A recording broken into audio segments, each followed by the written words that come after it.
Food trip ba ang hanap mo? Tara na dito sa Yas Roasted. Meron din silang pagkaing Pinoy na swak sa budget. Pwede nyo ring i-check yung menu nila. Alam kong mag-e-enjoy kayo sa food na makikita nyo.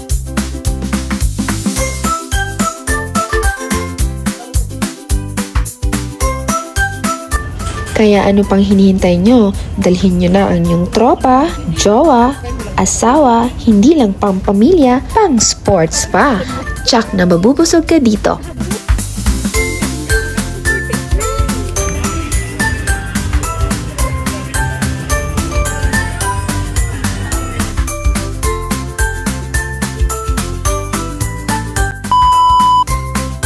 Kaya guys, ano pang hinintay nyo? Tara na at bisitahin ang Yas Roasted. Mura na, masarap pa!